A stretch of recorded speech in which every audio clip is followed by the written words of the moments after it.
Medianoche.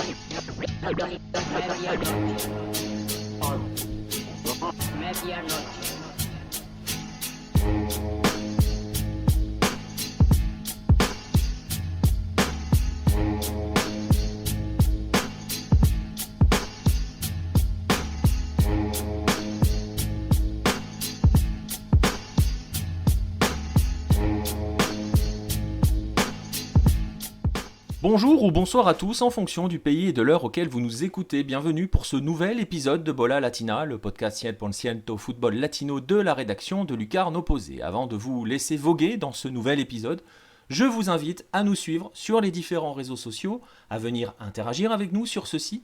Je vous encourage également à consulter notre site lucarne-opposé.fr pour y lire les dernières actualités de la planète Hello et aussi entre deux matchs, prendre le temps de vous cultiver, de prendre un petit peu de culture foot. N'hésitez pas non plus à vous abonner à nos différentes chaînes sur toutes les plateformes, et notamment cette chaîne YouTube sur laquelle vous êtes peut-être actuellement. Et aussi, c'est important de venir y laisser un pouce bleu. Je vous rappelle enfin la sortie du 11e numéro de Lucarne Opposé Magazine, un numéro spécial de près de 140 pages, avec notamment au programme un fabuleux 11, le 11 maudit, une sélection de joueurs au destin brisé, tout pour vous mettre en joie cet été. Tous les liens, bien sûr, pour vous procurer ce magazine, au format digital ou au format papier, sont dans la description. Place donc au 9e épisode de la saison 3 de Bola Latina, oui déjà.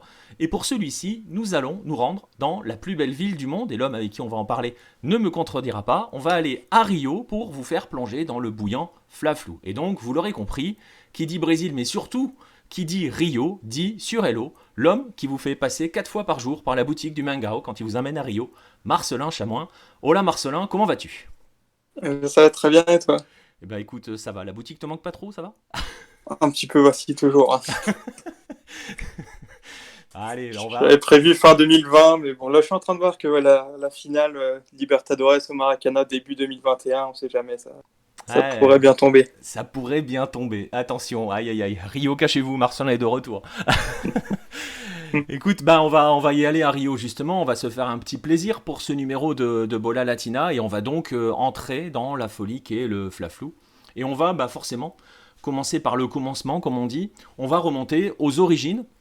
Est-ce que tu peux nous rappeler brièvement quand et comment Fluminense et Flamengo ont été fondés ?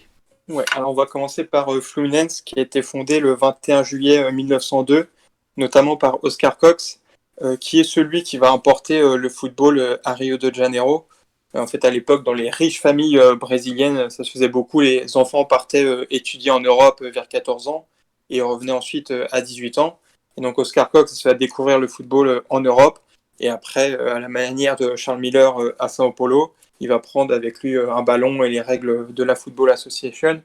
Et donc, c'est lui qui importe le football à Rio de Janeiro. Et rapidement, il veut créer un club. Et donc, c'est comme ça que Fluminense est fondé par des aristocrates brésiliens. Et ils vont rapidement dominer la scène régionale en remportant les 4 premiers championnats Carioca de 1906 à 1909. En 1911, ils vont remporter un nouveau championnat Carioca, mais la commission technique va remplacer l'attaquant Alberto Borghet par un défenseur au cours du championnat. Et c'est une décision qui ne va pas du tout plaire à la majorité de l'équipe. En fait, Borghet était en conflit avec l'autre star de Fluminense, qui était le milieu de terrain Osvaldo Gomes. Et les joueurs veulent abandonner l'équipe. Alberto Borghet les convainc de disputer la fin du championnat, donc qu'ils vont remporter. Et comme ça se faisait beaucoup à l'époque, dès qu'il y avait un titre, même après les matchs, il y avait toujours un banquet avec les joueurs et aussi les personnes de la haute société. Mais lors de ce banquet pour la célébration du titre de 1911, il y aura seulement parmi les joueurs Osvaldo Gomes et James Calvert qui seront présents. Et tous les autres joueurs ne seront pas là. Et en fait, ils vont suivre Alberto Borghet, puisque lui, il pratiquait l'aviron au Flamengo, qui a été créé un peu avant, en 1895, qui à l'époque était seulement un club d'aviron. Mais en fait, il y avait des joueurs qui jouaient au football à Fluminense, qui jouaient également, qui pratiquaient l'aviron au Flamengo. Et donc, l'idée de Alberto Borghet, c'est de créer une section football au Flamengo, une idée qui est assez mal reçue par les pratiquants d'aviron qui ne considéraient pas le football comme un sport d'homme. On est vraiment dans le sport d'élite et le football n'était pas assez bien vu par les pratiquants de l'aviron. Mais cette proposition va finalement être acceptée le 24 décembre 1911. Et donc Flamengo, en 1911, a une nouvelle section football, devient un club de football. On rappelle les initiales du club, c'est CR pour Club de Regatas. Regatas, c'est l'aviron. Et c'est seulement en 1911 que Flamengo devient un club de football. Et c'est pour ça qu'on va dire que Flamengo nasceu do Fluminense. En fait, Flamengo est né de Fluminense suite à ce conflit de 1911. Et justement, il y a, tu l'as dit, cette idée que Flamengo est né de Fluminense. Alors cette idée, elle est on va l'aborder, ce choc, ce classico entre les deux. Forcément, cette idée, elle est l'un des éléments qui s'ajoute à cette lutte entre les deux clubs de la ville. Et cette idée, elle est évidemment fortement contestée par les flamenguistas. Ouais, il y a une thèse qui est défendue par un historien du club, puisque donc en 1902, lors de la réunion pour la fondation du Fluminense, il y avait une vingtaine de socios, et parmi eux, il y en avait 3 qui étaient déjà des socios de Flamengo, donc Flamengo de l'Aviron.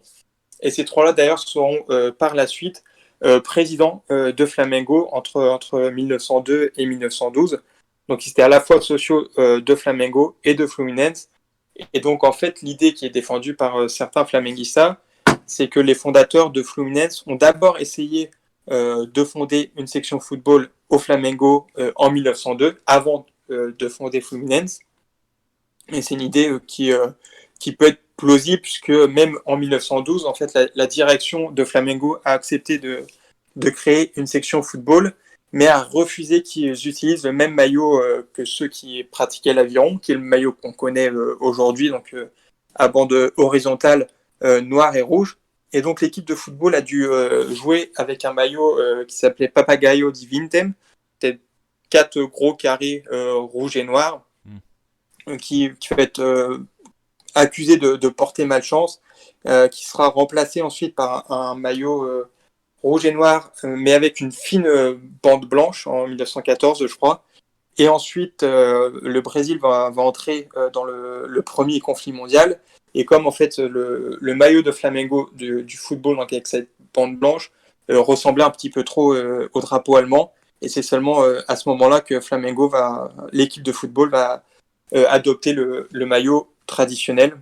Donc voilà, il y a cette histoire que peut-être en fait c'est Fluminense qui est né de Flamengo, même s'il n'y a pas de preuve que Oscar Cox ait cherché d'abord à créer une section football au sein de Flamengo. Ouais, il n'y a rien de mieux pour répondre à une accusation qu'à la retourner.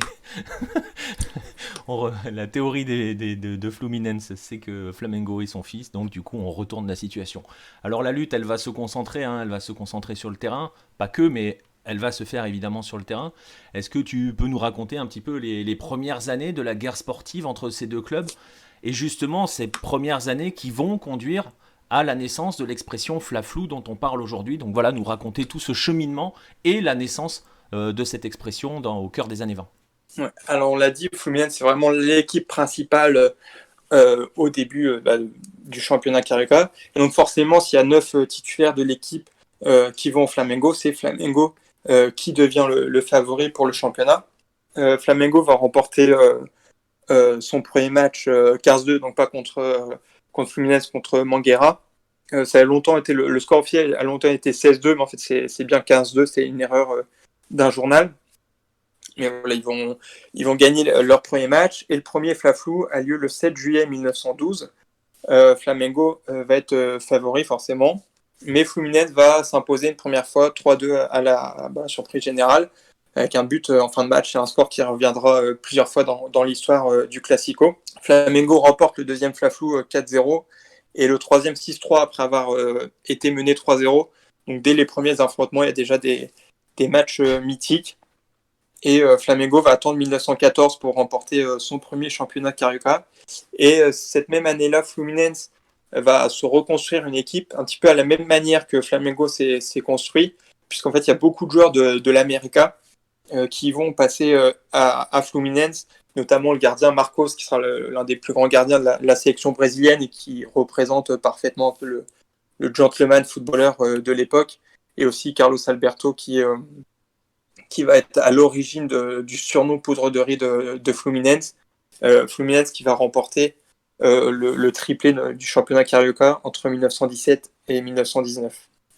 Et pour le Fla-Flu, c'est un terme qui date de 1925, puisque en fait à l'époque la sélection carioca, il y avait déjà un championnat brésilien depuis 1922, mais c'était seulement les sélections d'État. En fait, les États du Brésil sélectionnaient les meilleurs joueurs des clubs, et en fin d'année, ils disputaient un championnat entre sélections d'État. Donc Rio avait sa sélection.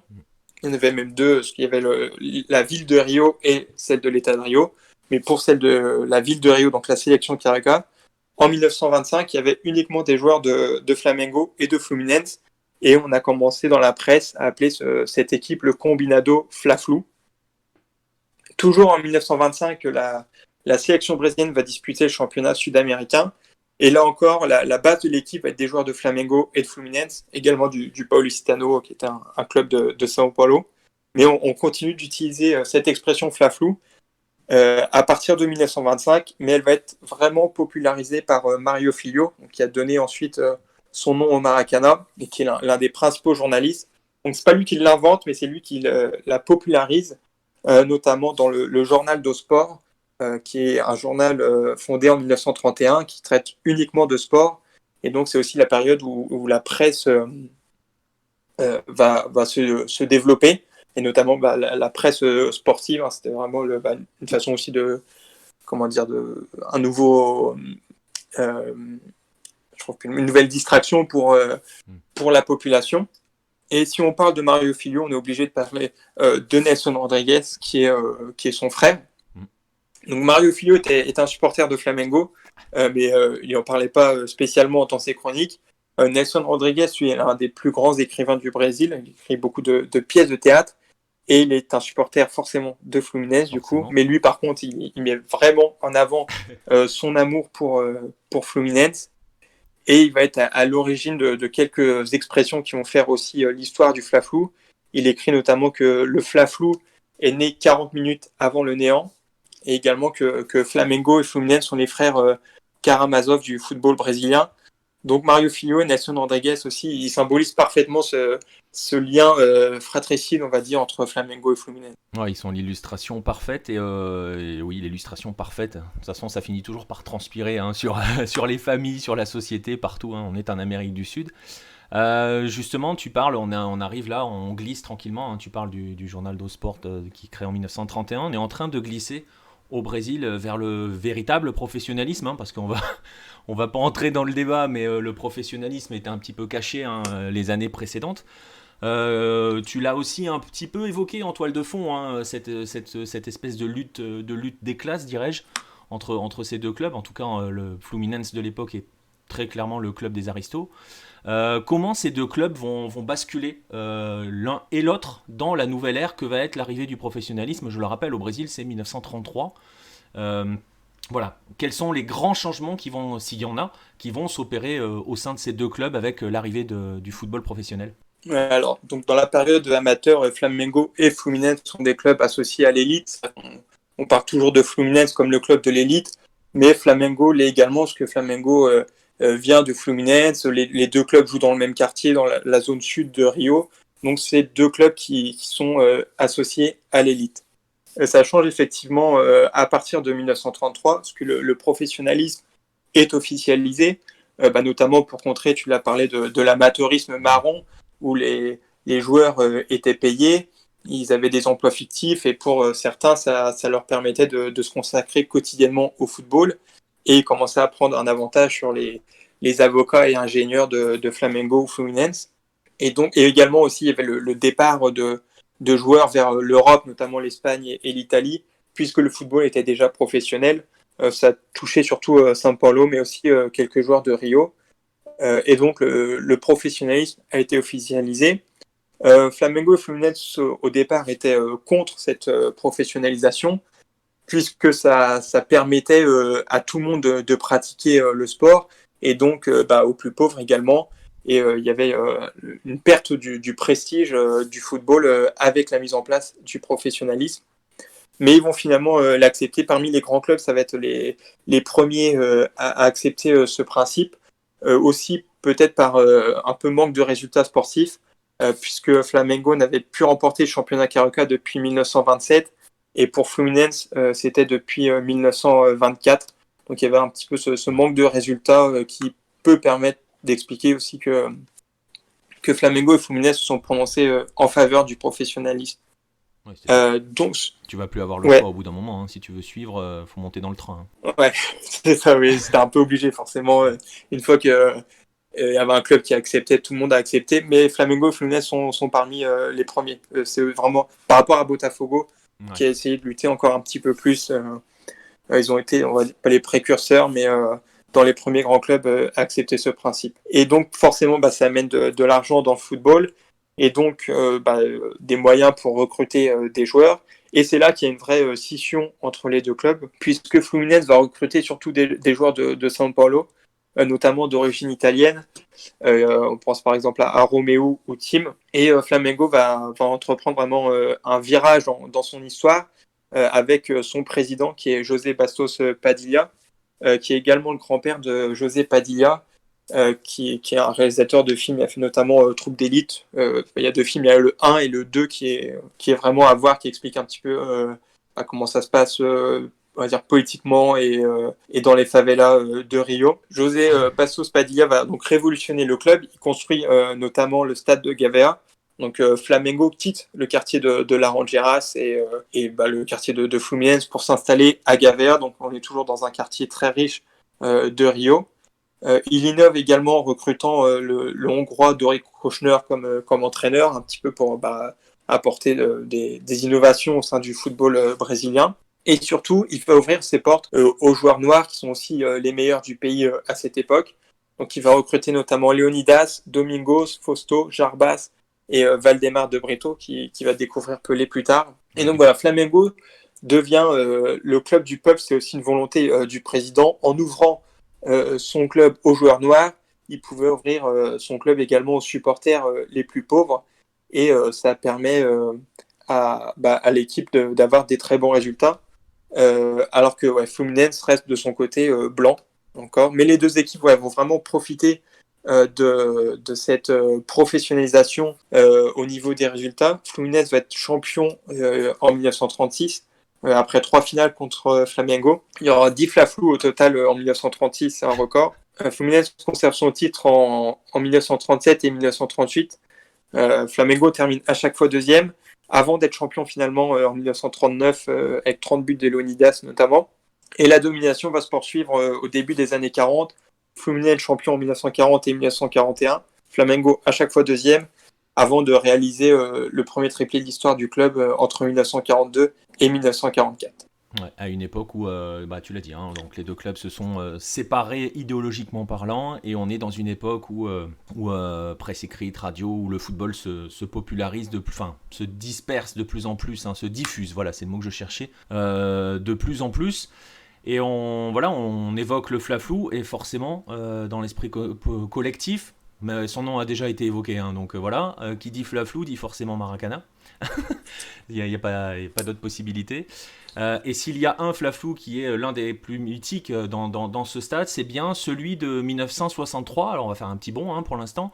On va être donc en 1963. Est-ce que tu peux nous expliquer en quoi ce flaflou-là est particulier ? Ouais, alors on l'a dit, c'est vrai que dans les années 30-40, c'est vraiment la presse écrite et la radio qui vont permettre la diffusion du football, qui devient vraiment le sport numéro 1 au Brésil. Avant, c'était plutôt l'aviron. Par exemple, au début, l'aviron se pratiquait le dimanche et le football le samedi. Et ensuite, c'est le football qui passe le dimanche et ça devient vraiment le sport numéro 1, surtout grâce à la radio qui permet à tous, même les illettrés, de pouvoir suivre le football. En 1950, avec la Coupe du Monde, il y a un grand changement puisque le Maracana est construit. Il est en plus pas dans la zone sud, mais plus haut à Rio. Et donc, ça permet à tout le monde de pouvoir aller au Maracanã, qui a une capacité de 200 000 places. Et donc, en 1963, il y a, pour ce flaflou, il va y avoir 194 603 spectateurs au Maracanã. c'est un record pour un match entre clubs. Sinon, forcément, c'est le Brésil-Uruguay de 1950. Mais bon, c'est un record, je pense, qui sera jamais battu. Mais oui, le Maracana permet à tout le monde de pouvoir assister au match. Et le Fla-Flu va être aussi connu comme Clásico das Multidores, puisque c'est toujours un match qui va attirer les foules, qui va permettre aussi à Flamengo de renforcer son prestige auprès du peuple. Et sur le match de 63, c'est un match décisif pour le titre. En fait, c'était la dernière journée. Flamengo avait besoin d'un match nul pour être champion. Ça va être le cas après un 0-0. Et c'est la première fois depuis 1955 que Flamengo est champion. Et parmi les supporters, il y avait notamment Zico et Junior qui étaient tout jeunes. Et Junior qui va être le joueur à avoir disputé le plus souvent le Fla-Flu, avec 48 matchs au cours de sa carrière. C'est un record qu'il partage avec Jarbas. Ouais. Et Zico, je pense qu'il n'y a pas besoin de présenter Zico. Hein. Ceux qui nous écoutent, et même si vous nous découvrez, je pense qu'il n'y a pas besoin de présenter qui est Zico. Alors justement, on parlait d'un Fla-Flu mythique. Il y en a plusieurs, hein, forcément, il y en a d'autres. Et le choix n'est pas forcément facile. Est-ce que tu peux nous en donner quelques-uns qui font parmi, on va dire, hein, c'est un classement totalement... je ne sais pas s'il est totalement... subjectif, mais voilà, quelques-uns des Fla-Flu les plus mythiques à travers le temps et à travers l'histoire de ce classico. Ouais, pour commencer, il y a celui de 1941 qui est connu comme Fla-Flu d'Ilagoa. Donc, Flamengo jouait à Gavea depuis quelques années. Et c'est à proximité, il y a le lac Rodrigo de Freitas. Et lors de ce match, Fluminense avait besoin d'un match nul pour être champion. Il marque le but du 2-2 en fin de match. Et afin de gagner du temps, ils vont lancer le ballon dans le lac. Et après, la légende raconte que les pratiquants d'aviron de Flamengo ont pris leur barque pour aller récupérer le ballon le plus vite possible. C'est pas certain que cela soit vraiment passé.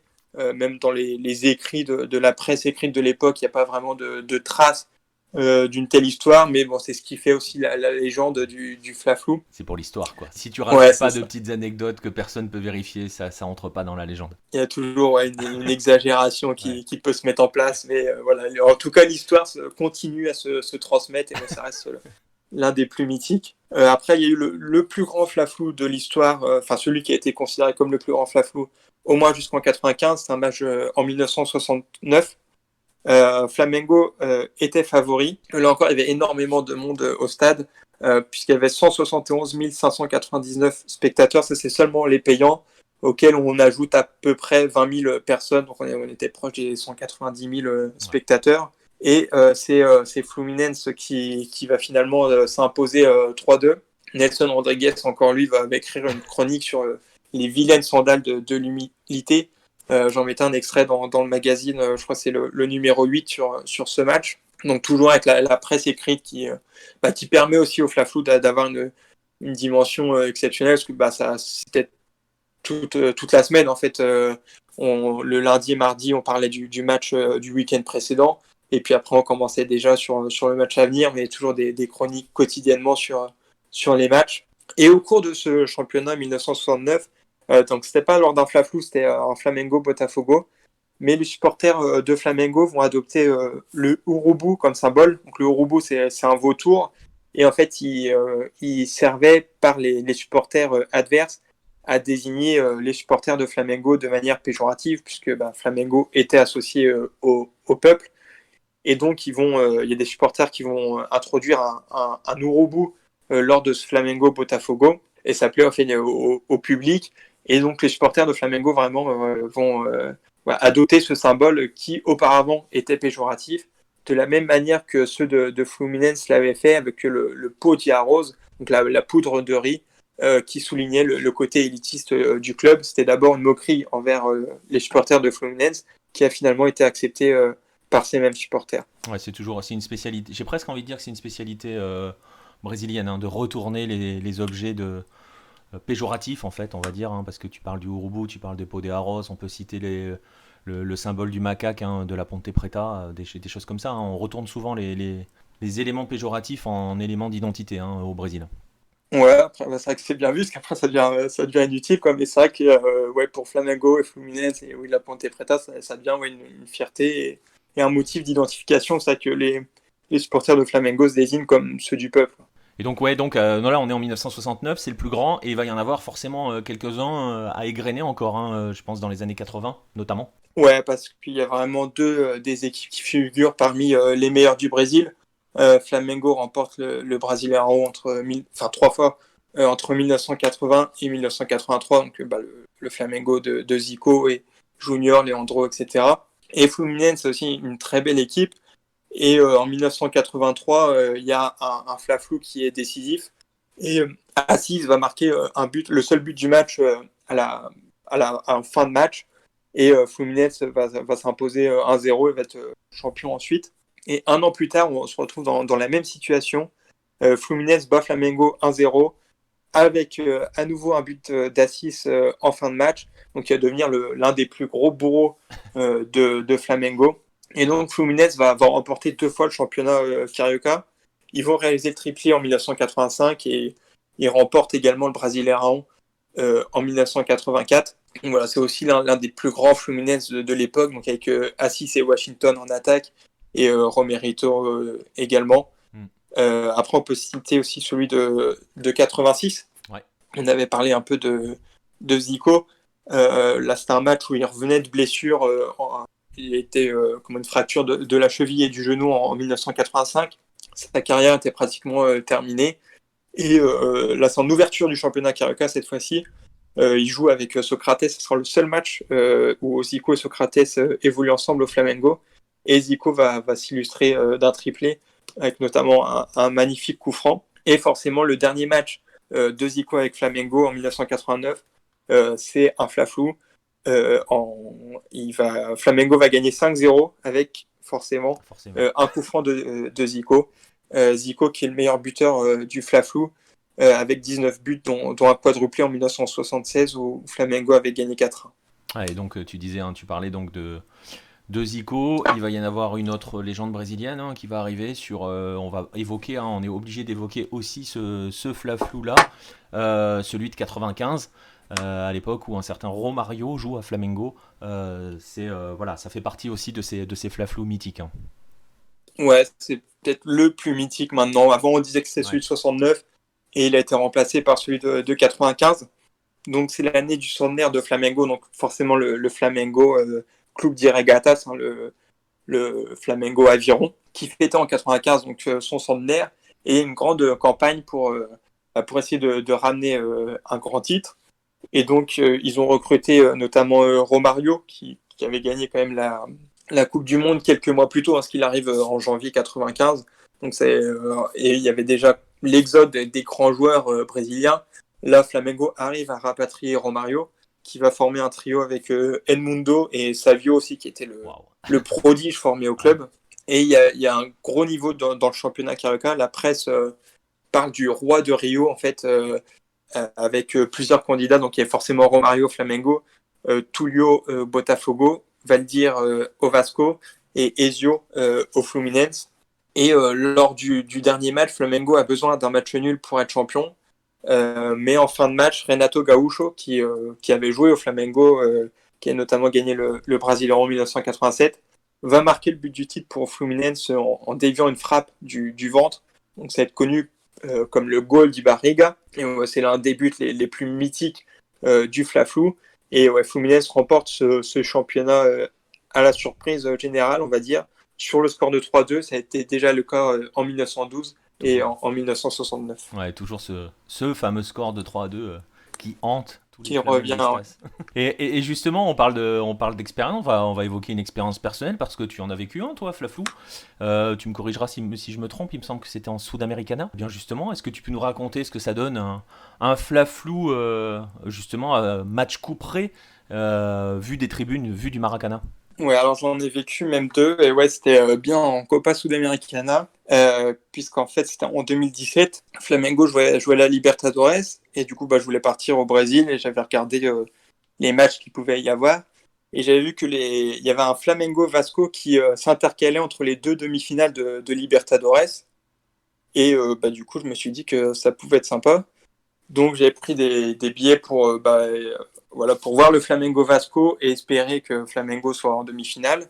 mais ils sont fait sortir dès le premier tour, mais ils sont fait reverser en Copa Sudamericana, et les quarts de finale tombaient finalement en même temps que les demi-finales.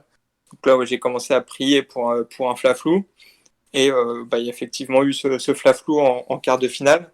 Donc j'avais vu le match aller où Flamengo avait gagné 1-0 avec un but d'Everton. Ça a déjà été une expérience incroyable parce que c'était mon premier match au Maracana. Et en plus, il n'y avait pas de. Les torcida organizada de Flamengo, c'était mis tout ensemble. Donc il y avait vraiment une ambiance incroyable déjà dès le match aller. Et puis après, au match retour, Fluminense ouvre le score dès la deuxième minute. Diego égalise à la 10e minute. Je loupe le but parce que j'étais en train de regarder les tribunes. Mais je me suis dit que ça allait être un match incroyable. Et puis, en plus, j'avais pas de billets. En fait, je voulais aller en tribune nord, mais il n'y avait plus de billets. Mais du coup, j'en avais pris un en latéral. Mais en fait, ils avaient laissé les portes ouvertes pour aller en tribune nord.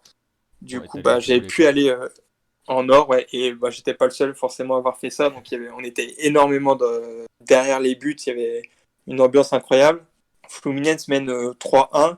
Puis après, il y a l'entrée en jeu de Vinicius Junior qui avait 17 ans à l'époque, qui change un petit peu le match. Et William Arao marque un but en toute fin de match, le but du 3-3, donc le but de la qualification. Et c'est vrai que il y a un côté assez exceptionnel en tribune, surtout dans la tribune nord. Mais c'est même après, si on n'est pas supporter, si on va en vacances à Rio, c'est vrai que se mettre en latéral, et voir un flaflou, c'est quand même un spectacle incroyable, surtout en tribune. Et puis ça se fait quand même dans une ambiance. Bon, après, il y a toujours des débordements, mais ça se fait dans une ambiance qui peut être assez tranquille quand même. Ouais, on n'est pas dans la démesure, même si tu l'as dit, ça déborde parfois au Brésil. On est quand même loin de la folie furieuse des gros classicos argentins qui, eux, quand je parle de folie furieuse, c'est dans le sens où ça déborde souvent plus rapidement en Argentine. Ouais, au Brésil, ça reste un peu plus modéré. Et surtout un flaflou, parce que on dit que le flaflou est le classico mais charmoso du Brésil, c'est le plus romantique. Mais c'est vrai que la rivalité, c'est plus Flamengo-Vasco. Et flaflou, il y a un petit côté toujours fraternel. En fait, on peut y aller genre en couple. Il y en a un qui est pour Flamengo, un qui est pour Fluminense. Ça se passe assez bien dans les tribunes latérales. Ouais. Alors on va rappeler le bilan général des Flaflous aujourd'hui, là, avant les prochains, on a joué 428 matchs, donc vous voyez c'est un classico qui s'est joué un petit peu quand même, on est quand même relativement serré, puisque 157 victoires pour Flamengo, 132 pour Fluminense, 139 matchs nuls. Au niveau des buts, il y a une cinquantaine de buts d'écart, c'est ça, une soixantaine de buts d'écart presque, 619 pour Flamengo, 561 pour Fluminense. On peut évoquer les petites polémiques concernant le nombre de championnats Carioca remportés face à l'adversaire. Marcelin, dernier objet de lutte. On se bat, on est en âme sud, on se bat sur tous les domaines, dans quels que soient les domaines qui peuvent concerner chacun des deux clubs, on se bat. Donc il y a une petite polémique sur les championnats Carioca remportés face à l'adversaire. Parce que c'est toujours bien de remporter un championnat Carioca, mais quand c'est sur Flamengo, sur Fluminense, selon le camp, ça a toujours une saveur particulière. Les supporters de Fluminense ont d'ailleurs l'habitude de dire gagnard au flaflou est normal. Donc on l'a vu aussi un petit peu dans les matchs les plus mythiques. C'est vrai que Fluminense, même s'ils ne sont pas toujours favoris, ils ont gagné des matchs très importants. Et donc pour les championnats Carioca remportés face à l'adversaire, Fluminense parle d'un 8 fois pour Fluminense, 5 fois pour Flamengo, et Flamengo un 5-5, puisqu'ils ne reconnaissent pas en fait les titres de 1919 et 1969, donc le 3-2. Puisqu'en fait, Flamengo n'avait pas son destin entre ses mains, c'était un championnat. Et donc, Fluminense pouvait être champion, mais pas Flamengo. Il fallait encore qu'il y ait des résultats derrière en leur faveur pour qu'ils soient champions. Et en 1983, on a parlé aussi avec le but d'Assis. En fait, c'était un triangulaire, un championnat à 3 équipes pour finir en match simple. Le premier match, il y avait eu un match nul entre Fluminense et Bangu. Et ensuite, Fluminense bat Flamengo 1-0, mais n'est donc pas champion. Et c'est seulement après que Flamengo bat Bangu que Fluminense va être champion. Donc c'est pour ça que Flamengo parle d'un 5-5 et Fluminense va parler d'un 8-5. Ils vont compter uniquement les affrontements directs. Avec, voilà. En gros, pas forcément final. Ouais, voilà. Puisque par exemple, 95, c'était un groupe à 8 pour terminer, mais c'était le dernier match et les deux pouvaient être champions. Ouais, ça a revêté quand même un aspect final. Alors justement, hein, on le voit, on vient de parcourir l'histoire du Flaflou. La question, elle est assez simple. On a évoqué ton expérience qui est assez récente. 2017, c'était il y a 3 ans, mais on en est où aujourd'hui? Il en est quoi de ce duel entre Flamengo et Fluminense? Est-ce que cette notion de lutte des classes qui a disparu un petit peu partout subsiste encore un petit peu entre les deux clubs, ou subsiste complètement d'ailleurs? C'est une question. Hein. Voilà, est-ce que tu peux nous dire où il en est ce classico aujourd'hui entre Flamengo et Fluminense? Alors, au niveau de la direction, c'est vrai qu'on va dire Fluminense c'est le riche, Flamengo c'est le pauvre. Au niveau de la direction, maintenant, c'est l'inverse, puisque c'est vrai que Flamengo est le club le plus riche du Brésil, avec beaucoup de moyens financiers, alors que Fluminense a régulièrement des difficultés. Donc, oui, sur la direction, il y a un inversement, même si, comment dire, dans le passé, faut distinguer la direction du club et les supporters. Et donc, ce qui est au niveau des supporters, les supporters de Flamengo, en fait, sont présents dans toutes les classes sociales. Les riches, il y a des supporters de Flamengo, les pauvres aussi. Mais c'est vrai que parmi les pauvres, la majorité supporte Flamengo ou Vasco. Fluminense et Botafogo, c'est beaucoup plus confidentiel, même si ça l'est déjà, comment dire, on va dire pour tous les Brésiliens. Je pense que c'est un peu plus accentué encore pour les plus pauvres. Mais il y a quand même forcément parmi les supporters de Fluminense certains qui sont pauvres. Il y avait une étude, je crois que c'était 2012, non, peut-être plus récente, je sais plus, où 7% des supporters de Fluminense sont de la classe E. Donc il y a 5 classes au Brésil suivant le revenu. Donc voilà, il est quand même parmi les plus pauvres de la population qui supporte Fluminense, même si ça peut parfois être pour se différencier des autres dans une favela où tout le monde va être Flamengo, Vasco. Être pour Fluminense, ça peut être aussi une façon de se distinguer, aussi de se donner une image un peu plus liée à l'élite, on va dire plus distinguée, entre guillemets. Et il y a aussi une étude de Ibop en 2014 qui est intéressante, puisqu'elle montrait que 22% des supporters de Fluminense ont un diplôme de l'enseignement supérieur, contre 12% seulement pour les 3 autres clubs de Rio. Donc il y a quand même une différence qui n'est pas négligeable et qui montre que peut-être plus on est riche, plus on peut être attiré par Fluminense, même si ça se fait aussi selon la famille où on est. On peut choisir son club en fonction de celui du père en général. Et aussi, pour finir, Flamengo va garder son image du club du peuple, notamment en tribune, quand il y a un titre ou même une victoire, il y a un chant qui est Festa na Favela. Et même Vasco avait essayé de se moquer un petit peu de Flamengo qui gagnait dans la favela, mais il y a toujours parmi les supporters l'envie d'être le club du peuple. Ouais, et ça on voit, hein, tu l'as bien expliqué, ça subsiste encore un petit peu. Justement, on va terminer là-dessus. Tu parlais de l'année 69 où il y en a eu 10, hein, c'est ça, hein, si je me rappelle bien. 1936. 36. Ouais, 36. On vient d'en avoir 4 là en quelques semaines, ce qui est pas mal, hein, on part sur de bonnes bases. On en est à combien déjà en 2020 là sur les Flaflous avec les 5e, ouais. Ouais, c'était ça. Justement, est-ce on va terminer hein, sur l'aspect sportif et l'aspect sportif 2020. On peut faire un premier bilan de ces 4 Flaflous de juillet 2020. On va même dire de juillet 2020 puisque c'était en quelques jours. Ouais, donc après c'est vrai que le championnat carioca en fait se débrouille pour favoriser les classicos, puisqu'il y a une première phase avec des poules où là chaque club va jouer 2 classicos. Ensuite il y a demi-finale, finale d'une première phase. Pareil pour une deuxième phase, et ces 2 champions vont s'affronter ensuite en finale aller-retour. Donc voilà, ça permet de multiplier les classicos, et c'est ce qui s'est passé avec Flamengo et Fluminense, puisqu'il y a eu la finale de la Taça Rio qui a été remportée par Fluminense au tir au but, et Flamengo ensuite a remporté les 2 matchs de la finale. Il y a eu déjà une finale en 1917, ça faisait très longtemps, c'était 95 le dernier affrontement décisif. Ensuite il y a eu 2017 et là les 2 matchs de 2020. Après sur le terrain c'est un peu difficile de tirer des conclusions, puisque c'était vraiment la fin ils ont repris le championnat carioca s'approchait de la fin, donc il n'y a pas eu vraiment de match pour se mettre en rythme. C'est vrai que c'est pas uniquement dans le championnat Carioca. C'est vrai que c'est difficile de reprendre après Ouais. une telle pause. On l'a vu encore hier, Corinthians Palmeiras, c'était pas génial.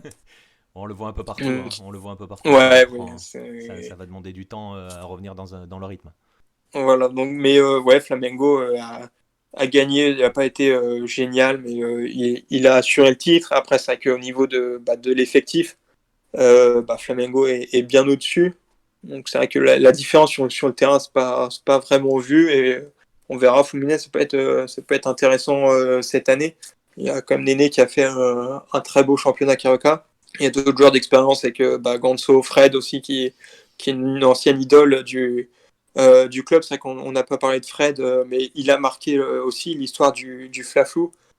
Puisque c'est le meilleur buteur du Fla-Flu dans le championnat brésilien, enfin dans le championnat Brésilien, national. ouais. Il avait notamment marqué celui du centenaire, en fait, le 8 juillet 2012. La CBF s'est arrangé pour qu'il y ait le Fla-Flu du centenaire, et c'était lui qui avait marqué le but du match. Là, il est revenu après avoir fait un peu tous les clubs du Minero. Mais du coup, ça peut être intéressant. En fait, ils ont pas été ridicules, mais c'est vrai que ouais, Flamengo a su gagner le titre, quoi. Ouais. Et puis c'est vrai que ce Flamengo là, même après le départ de Jorge Jesus, ça reste quand même un monstre, hein, au niveau de l'effectif. Tu parlais, hein, tout à l'heure en expliquant que c'était le club le plus riche du Brésil. C'est le plus riche dans tous les sens du terme, hein. En termes d'effectifs aussi, c'est très compliqué de lutter contre eux. Et j'ai envie de te dire, c'est même peut-être très difficile de lutter contre eux sur le continent. On l'a vu en 2019. On verra si on le verra en 2020, ça c'est pas garanti. Mais voilà, ça reste un ogre, même pas que local, national, ça reste un ogre continental, Flamengo, hein, maintenant. Ouais, et puis en fait, c'est une équipe exceptionnelle en 2019. Ils ont perdu seulement Marie. Ouais. Et en fait, ils sont achetés des remplaçants, puisque en attaque, il y a Michael, Pedro Rocha et Vitinho qui sont remplaçants, hein, parce qu'il y a le trio qu'on connaît de 2019. Et voilà, c'est des joueurs qui seraient titulaires dans n'importe quelle équipe brésilienne. Par exemple, la finale du championnat Carioca, c'est Vitinho qui rentre et qui marque le but du titre. Donc c'est vrai que, surtout on verra s'il y a toujours les 5 changements. Mais ils ont déjà une équipe incroyable et ils sont achetés encore une profondeur de banc. Donc c'est vrai que Libertadores, c'est toujours particulier, mais sur le championnat national, on verra comment ça marche avec le nouvel entraîneur, mais c'est vrai qu'ils vont être assez injouables, je pense. Ouais, ça risque d'être compliqué. Ils ont été injouables l'année dernière. Ils vont probablement l'être. On verra, on va voir, hein, parce que forcément, on l'a dit, hein, le contexte est particulier, la reprise va être particulière, la fin d'année aussi. Enfin, tout est très particulier, mais c'est ainsi. Eh bien, écoute, on va en rester là pour ce flaflou, pour l'histoire de ce classico. Je vais vous inviter, si vous voulez en lire, surtout davantage sur le flaflou, hein. Vous rappelez qu'il y a plusieurs articles écrits par Marcelin, que ce soit dans le magazine où il vous parle du Flaflou de 69, ceux de 83-84, ou celui de 91 aussi, me semble, dans le mag. Et puis il y a aussi sur le site, hein, où vous croiserez le Flaflou de 86 et le Flaflou de 95. Je vous mettrai tous les liens dans la description, bien évidemment. Eh bien, on va en rester là. Je vais te remercier, Marcelin, pour avoir parcouru et nous avoir fait parcourir plus d'un siècle de Flaflou. Merci à toi. Merci à toi, c'est toujours un plaisir d'en parler, parce que c'est vraiment mon classico préféré. C'est vrai que il y a toujours Flamengo Vasco, mais le Fla-Flu a quand même une dimension supérieure, je trouve, et ouais, c'est toujours un match que j'attends avec impatience. Ouais, bah de toute façon c'est probablement, je sais pas s'il y a eu des enquêtes qui ont été faites là-dessus, mais c'est probablement même au-delà du Brésil, peut-être, tu vois, quand on interroge des amateurs de football, si on leur demande un grand derby, brésilien, le Fla-Flu doit arriver facilement dans le top 3, je pense, hein. Ouais, en Europe, c'est celui dont on parle le plus, même si il y en a beaucoup des mythiques, mais même un Corinthians Palmeiras Ouais, je pense qu'on est ou le déjà un petit peu. Grenal. Ouais, Au Grenal, Brésil, je ça pense qu'il sera faut connaître un différent, peu mais plus. Grenal, je pense qu'il ouais, faut être un petit peu plus déjà dans le foot brésilien, mais je pense que Flaflou doit être quand même déjà devant Corinthians Palmeiras, hein. ouais, au Je Brésil, ça m'avance, sera mais différent, mais ouais, voilà. en Europe, je pense que c'est le Fla-Flu dont on parle, puisqu'il y a aussi cette opposition vraiment entre les deux clubs, quoi. Ouais. Et ce lien fraternel toujours. Ouais, exactement. Et bien voilà, on en reste là pour ce 9e épisode de Bola Latina. Je vous invite à venir discuter avec nous. N'hésitez pas à réagir à ce podcast, à venir discuter, je le disais, avec nous sur les réseaux sociaux, mais aussi sur notre Discord. Là encore, hein, je me répète, mais tous les liens sont dans la description. Je vais vous saluer, vous souhaiter une bonne poursuite de vos activités, vous donner rendez-vous très bientôt pour un prochain numéro de Bola Latina et pour d'autres podcasts qui vont arriver dans les semaines qui viennent. On en reste ici, à très bientôt tout le monde.